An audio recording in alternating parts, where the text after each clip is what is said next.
ನನ್ನ ಮಗಳ ವಿಚಾರದಲ್ಲಿ ನ್ಯಾಯ ಕೊಡಿಸದಿದ್ದರೆ ಪುತ್ತೂರು ಮಹಾಲಿಂಗೇಶ್ವರ ದೇವರ ಧ್ವಜಸ್ತಂಭದ ಮುಂದೆ ಕುಳಿತುಕೊಳ್ತೇನೆ ಎಂದು ಸಂತ್ರಸ್ತೆ ತಾಯಿ ನಮಿತಾ ಸ್ಫೋಟಕ ಹೇಳಿಕೆಯನ್ನ ನೀಡಿದ್ದಾರೆ. ಇಂದು ಸುದ್ದಿಗೋಷ್ಠಿಯಲ್ಲಿ ಮಾತನಾಡಿದ ಅವರು, ಪ್ರಕರಣ ನಡೆದು 1 ವರ್ಷ ಕಳೆದಿದೆ. ಆದರೂ PG ಜಗನ್ನಿವಾಸ ರಾವು ಈಗಲೂ ಧಾರ್ಮಿಕ ಕ್ಷೇತ್ರದಲ್ಲಿ ಭಾಗವಹಿಸಿದ್ದಾರೆ. ಆದರೆ ಇಲ್ಲಿನವರೆಗೂ ತನ್ನ ಮಗನಿಂದ ಓರ್ವ ಹೆಣ್ಣು ಮಗಳಿಗೆ ಆದ ಅನ್ಯಾಯದ ಬಗ್ಗೆ ಗಮನ ಹರಿಸ್ತಾ ಇಲ್ಲ. ಈ ಹಿಂದೆ ಕೃಷ್ಣಾಜಿರಾವ್ ಹಾಗೂ ಸಂತ್ರಸ್ತೆಗೆ ಮದುವೆ ಮಾಡಿಸೋದಾಗಿ PG ಜಗನ್ನಿವಾಸ ರಾವ್ ಅವರು ಹೇಳಿದರು. ಮುಚ್ಚಳಿಕೆ ಪತ್ರ ಬರೆದುಕೊಟ್ಟಾಗ ಕೂಡ ಮದುವೆ ಮಾಡಿಸುವ ಜವಾಬ್ದಾರಿ ನನ್ನದು, ಮನೆಯಲ್ಲಿ ನನ್ನ ತೀರ್ಮಾನವೇ ಅಂತಿಮ ಎಂದು ಹೇಳಿದರು. ಸಂತ್ರಸ್ತೆಗೆ 9 ತಿಂಗಳು ಆಗುವವರೆಗೂ ಹಾಗೆಯೇ ಹೇಳಿ ನಮ್ಮ ದಾರಿಯನ್ನು ತಪ್ಪಿಸ್ತಾ ಇದ್ರು. ಆದರೆ ಈಗ ಮಗುವಿಗೆ 10 ತಿಂಗಳು ಆಗ್ತಾ ಬಂದಿದೆ. ಆದರೆ ಕೃಷ್ಣ ಹಾಗೂ ಸಂತ್ರಸ್ತೆಗೆ ಮದುವೆ ಮಾಡಲು PG ಜಗನ್ನಿವಾಸ ರಾವ್ ಅವರು ಮುಂದೆ ಬಂದಿಲ್ಲ.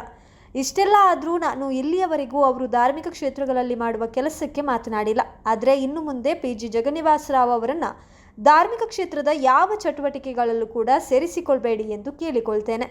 ತನ್ನ ಮಗನ ತಪ್ಪಿನ ಅರಿವಿದ್ರೂ ಕೂಡ ದೇವರ ಕಾರ್ಯಗಳಲ್ಲಿ ಭಾಗವಹಿಸ್ತಾರೆ. ಪುತ್ತೂರು ಮಹಾಲಿಂಗೇಶ್ವರ ದೇವಸ್ಥಾನದ ಚೆಂಡೆ, ವಾದನ, ವಾಸ್ತುಶಾಸ್ತ್ರ, ಚಾಕರಿ ಕೆಲಸಗಳಲ್ಲಿ ಮುಂಚೂಣಿಯಲ್ಲಿರ್ತಾರೆ. ಜಾತ್ರೋತ್ಸವದ ಗೋನೆ ಮುಹೂರ್ತದ ಸಂದರ್ಭದಲ್ಲೂ ಮುಂಚೂಣಿಯಲ್ಲಿದ್ದರು. ಹಾಗಾಗಿ ನಾನು ಏಪ್ರಿಲ್ 10ರಂದು ಪುತ್ತೂರು ಜಾತ್ರೋತ್ಸವದ ಧ್ವಜಾರೋಹಣ ಆಗುವ ಸಂದರ್ಭದಲ್ಲಿ ಧ್ವಜಸ್ತಂಭದ ಮುಂದೆಯೇ ಕುಳಿತುಕೊಳ್ತೇನೆ. ನ್ಯಾಯಕ್ಕಾಗಿ ತಂತ್ರಿಯವರಲ್ಲಿ ಕೇಳಿಕೊಳ್ತೇನೆ. ಇನ್ನು ದೇವರಲ್ಲದೆ ಬೇರೆ ಯಾರು ನ್ಯಾಯ ಕೊಡಿಸಲು ಸಾಧ್ಯ ಇಲ್ಲ. ಇಷ್ಟರವರೆಗೆ ಎಲ್ಲರ ಕೈಕಾಲು ಹಿಡಿದು ಮದುವೆ ಮಾಡಿಸಿಕೊಡಿ ಎಂದು ಕೇಳಿಕೊಂಡಾಗಿದೆ. ಆದರೆ ಯಾರ ಮನಸ್ಸು ಕೂಡ ಕರಗಿಲ್ಲ. ಜಗನ್ನಿವಾಸ ರಾವ್ ಅವರು ಮದುವೆ ಮಾಡಿಸಿಕೊಡ್ತೇನೆ ಹೇಳಿ ಈಗ ಅವರ ತಪ್ಪು ಮಾಡಿದ ಮಗನನ್ನು ರಕ್ಷಿಸಿದ್ದಾರೆ. ಹಾಗಾಗಿ ಧಾರ್ಮಿಕ ಕ್ಷೇತ್ರದ ಯಾವ ಕೆಲಸಕ್ಕೂ ಜಗನ್ನಿವಾಸ ರಾವ್ ಅವರು ಮುಂದೆ ಹೋಗಬಾರ್ದು. ಹೆಣ್ಣು ಮಗಳಿಗೆ ಮೊದಲು ನ್ಯಾಯ ಕೊಡಿಸಲಿ. ಅವರ ಮಗ ಮಾಡಿದ ತಪ್ಪಿಗೆ ದೇವಸ್ಥಾನದ ಧ್ವಜಸ್ತಂಭದ ಮುಂದೆ ಎಲ್ಲರೂ ನ್ಯಾಯ ಕೊಡಿಸುವಂತೆ ಕೇಳ್ತೇನೆ ಎಂದು ಹೇಳಿದ್ರು. ಅವರು ಮುಂದೆ ಬರಬಾರ್ದು. ಯಾಕೆಂದ್ರೆ ಇಷ್ಟುವರೆಗೆ ನಮ್ಮ ಹತ್ರ ಹೇಳಿದಷ್ಟೇ, ನಾನು ಮದುವೆ ಮಾಡಿ ಕೊಡ್ತೇನೆ. ಅದಲ್ಲದೆ ಮುಚ್ಚಳಿಕೆ ಪತ್ರ ಬರೆದು ಕೊಡುವಾಗ ಸಮೇತ ಅವರ ಬಾಯಲ್ಲಿ ಹೇಳಿದ್ದಾರೆ, ನನ್ನ ಜವಾಬ್ದಾರಿ, ಮನೆಯವರ ಜವಾಬ್ದಾರಿ ಇಲ್ಲ, ನಾನೇ ಮೈನ್ ನಮ್ಮ ಮನೆಯಲ್ಲಿ, ನಾನು ಹೇಳಿದೆ ಫೈನಲ್, ನಾನು ಮದುವೆ ಮಾಡಿಸ್ಕೊಡ್ತೇನೆ. ಇದು 9 ತಿಂಗಳ ತನಕ ಸಹ ಈಗ ಹೇಳ್ತಿರೋದಷ್ಟೇ, ಮದುವೆ ಮಾಡಿಸ್ತೇವೆ, ಅವಕಾಶ ಕೊಡಿ. 10ನೇ ತಿಂಗಳು ಮಗುವಿಗೆ ನಡೆಯುವುದು. ಇಷ್ಟುವರೆಗೆ ಯಾವುದೇ ಮದುವೆಗೆ ಯಾವುದಕ್ಕೂ ಅವರು ಬಂದಿಲ್ಲ. ಮತ್ತೆ ಅವರ ಕೆಲವು ಬೇಡಿಕೆಗಳೆಲ್ಲ ಇದೆ, ಮಗುವನ್ನು ಅನಾಥಾಶ್ರಮ ಕೊಡ್ಬೇಕು, ಅದೆಲ್ಲ ನಾವು ಒಪ್ಪಲಿಲ್ಲ. ಅದಕ್ಕೋಸ್ಕರ ಈಗ ಇಲ್ಲ, ಮದುವೆ ಮಾಡಿಸ್ತೇವೆ ಅಂತ ಬರ್ತಾರೆ, ಟೈಮ್ ತಗೊಳ್ತಾರೆ. ಈಗ ಒಂದು ತಿಂಗಳು ಮುಂಚೆ ಮಧ್ವಾಚಾರ್ಯ ಅವರು ಕಾಲ್ ಮಾಡಿದ್ರು, ಮದುವೆಗೆ ಡೇಟ್ ಫಿಕ್ಸ್ ಮಾಡಿ ನಾನು ಕರ್ಕೊಂಡ್ ಬರ್ತೇನೆ. ಅಷ್ಟೊತ್ತಿಗೆ ವಾಪಸ್ ಹೇಳಿದ್ರು, ಓಕೆ ಡೇಟ್ ಫಿಕ್ಸ್ ಮಾಡ್ತೇವೆ ಅಂತ ಹೇಳಿ, ಇಲ್ಲ ಇನ್ನು ದಿನ ಬೇಕು ನಮಗೆ, ಅಷ್ಟು ಬೇಗ ಆಗುದಿಲ್ಲ ಅಂತ ಅಲ್ಲೇ ಇದು ಮಾಡಿದೆ. ಅದೇ ನಾನು ಹೇಳಿದ್ರು, ಇಷ್ಟುವರೆಗೆ ನಾನು ಅವರನ್ನು ಯಾವುದೇ ಧಾರ್ಮಿಕ ಇದರಲ್ಲಿ ಅವರ BJP ಇದಕ್ಕೆ ಯಾವ ಕೆಲಸ ಮಾಡೋದಕ್ಕೆ ಯಾವುದೇ ನಾನು ಒತ್ತಡ ಹಾಕಿಲ್ಲ, ಮಾಡಬಾರ್ದು. ಈಗ ನಾನು ಹೇಳ್ತಿದ್ದೆ, ಯಾವ ಧಾರ್ಮಿಕ ಇದರಲ್ಲೂ ಅವ್ರು ಮಾಡಬಾರ್ದು. ಯಾಕೆ ನನ್ನ ಹೆಣ್ಣು ಮಗುವಿಗೆ, ಆ ಮಗುವಿಗೆ ನ್ಯಾಯ ಕೊಡಿಸಿ. ಅವರ ಮಗ ಮಾಡಿದ ತಪ್ಪಿಗೆ ಇವತ್ತು ಅವರು ಅದನ್ನು ಇಟ್ಕೊಂಡು ದೇವಸ್ಥಾನ ಅಲ್ಲಿ ಇಲ್ಲಿಂದ ಇದ್ ಮಾಡ್ತಾ ಇದ್ದಾರಲ್ವಾ.